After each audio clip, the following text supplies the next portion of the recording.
How's it going, everyone? It's Harvey from Weather SpongeBob 1000, and in this video we're going to focus on the 2022-2023 winter season and see how far the temperatures should depart from average this winter in each region of the United States. Is there a possibility you will experience record-breaking warmth this winter or record-breaking cold this winter? I'll go more in detail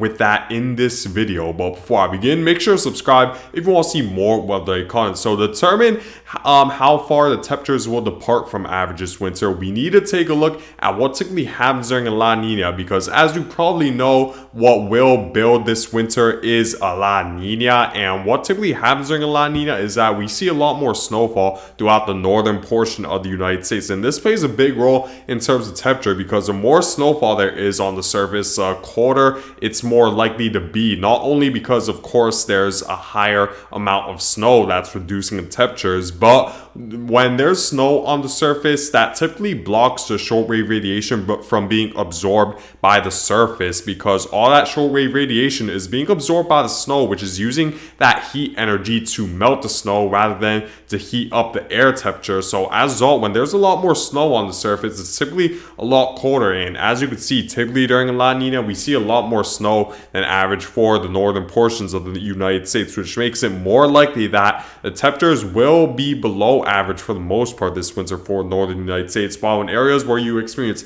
less snow than average, such as areas between New Mexico and Colorado, as well as portions of the mid-Atlantic states, there is a possibility you could experience temperatures warmer than average, since you typically receive less snowfall than average overall for much of the southern United States. But we need to take a look at several different factors before we can jump to that conclusion. Now, what typically happens during a La Nina as well is that the northern United States typically experiences temperatures much colder than average. So comparing the temperatures of La Nina years to the long-term average between 1991 and 2020, we do see that typically temperatures depart 4 degrees below average right around the northern Midwest states, where we do see the darker blues, which represents the temperatures typically during the winter between December and February during a La Nina year, is 4 degrees below average, and we do see a large area of the northern Midwest also experience temperatures up to 3 degrees below average typically during a La Nina year. And even extending the East Coast, we typically see temperatures that are around a degree lower than average during a La Nina year, and we see this extend for much of the northern United States. However, for the southern United States, the temperatures more typically fall in line around average to above average temperatures in portions of the southeast. So based on the fact that we typically see colder than average conditions during a La Nina for much of the northern United States, it's safe to assume that the northern United States will experience temperatures that are well below average this winter for the most part, which will make the overall average temperature below average compared to the long-term average. And the southern United States is more likely to fall in line around with temperatures that are close to average, if not slightly above average. So that's something to keep in mind. But we need to take a look at other factors, such as the temperature anomaly over the past several months, year to date for 2022, and this plays a big role in determining how the temperatures will play out headed into this winter, because typically when there's a weather pattern where it brings warmer or colder than average conditions over a prolonged period, it's typically difficult for that weather pattern to go away overnight, or that temperature average to go away very quickly. And as you can see, based on 2022, looking more closely around the United States, we do see that most of the United States experience warmer than average temperatures. However, we do have that small area right around the Great Lakes region where the temperatures were cooler than average, and this is based on a Celsius scale, by the way. But we do see that while the United States did for the most part experience warmer than average temperatures, it's important to keep in mind that the temperatures were just barely warmer than average, as the temperature anomaly for 2022 so far, it hasn't even reached 1 degree above average, outside of maybe if you're closer to the East Coast, where the warm Atlantic sea surf temperatures did raise the overall temperature anomaly for the East Coast. But overall, the United States experienced mainly around average to below average temperatures right around the Great Lakes. So while it looks like the United States did experience warmer than average conditions, it isn't so much more above average at a point where that trend will automatically continue head into the winter months. And in fact, it may drop down even closer to average or below average for more of the United States, because when a La Nina winter hits, that typically brings a lot more jet stream dips for the temperature to fall more back down to earth by the time the winter time comes around by the November and December time frame. So, and since we're already seeing cooler than average conditions for much of Canada, Alaska, and the Northern Great Lakes, at least for this year to date, then we're more likely to see that cold air build, and this cold and these cooler than average conditions throughout Canada could represent that the polar vortex is weaker than usual for this year, which would allow more jet stream dips to build and move southward into the United States. So as a result, I do expect the temperatures to be much colder than average for the northern Midwest. And I do expect the temperatures to fall more back down to average to below average, thanks to a La Nina pattern that's expected to build, despite the fact that 2022 so far for most of the United States been slightly warmer than average, but isn't so much warmer than average to where I can confidently say we're gonna see temperatures warmer than average this winter. And another factor that we're gonna need to pay close attention to as well is the current drought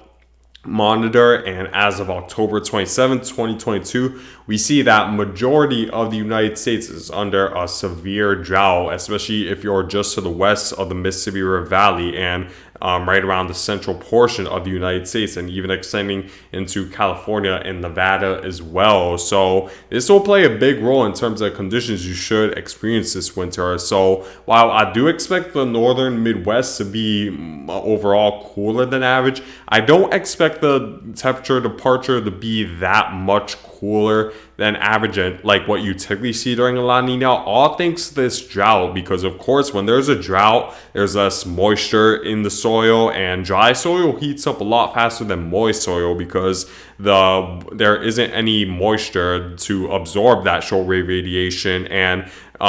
for that heat to be lost due to latent heat vaporization. And since there isn't a lot of moisture, that isn't able to happen. So all that short wave radiation will be absorbed by the surface rather than the moisture, which will heat up the temperatures a lot faster than if there was a little bit more moisture along the surface. But I do eventually expect that the La Nina and the building negative North Atlantic oscillation, which I'll get into in a little bit, I believe that those two factors will still overall make it a cooler than average winter for the United States. But I don't expect it to be, let's say, as cold as what you typically experience during a La Nina, thanks to this current drought going on. But for much of the southern United States, pretty much anywhere I'd say south of Nebraska, I do expect the conditions to be much warmer than average, because typically during a La Nina, we experience drier and warmer than average conditions anyways for the southern United States. So I do believe that the temperatures will be above normal for most of this winter for the southern United States. And I do expect the temperatures to be much colder than average for the Northeast and the Great Lakes, because you guys aren't in a drought, and there's probably gonna be likely scenarios where we're gonna see a big jet stream bump in the middle of the United States, but then a major jet stream dip towards the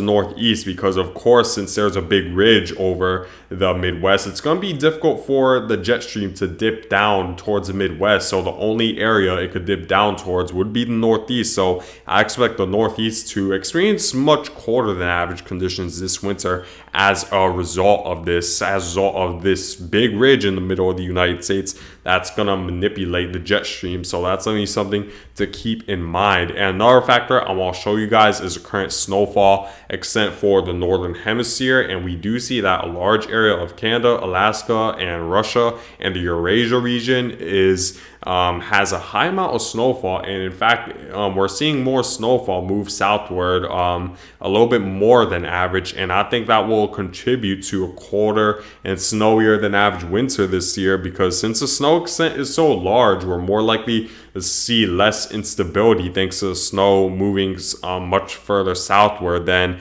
initially anticipated, and that reduced instability will allow the polar vortex to be a lot weaker and bring more jet stream dips to the United States. So I do expect a negative North Atlantic oscillation to build as a result of that, and that should bring more cold air and jet stream dips to the northern United States. As right now, when it comes to snowfall extent, the Eurasia region is currently 6 out of 54th when it comes to how large of an area the snow extent is, which is close to record breaking over the past 54 years, which shows that we're likely going to be in for much more jet stream dips in the United States for those temperatures to drop on average. And taking a look at the North Atlantic Oscillation Index forecast over the next several months, we do see that the most likely scenario is that we're going to experience negative North Atlantic Oscillation, which will promote more jet stream dips moving into the United States for more cold air to move into the United States, for the average temperature to be much colder for the northern portions of the United States. And taking a look at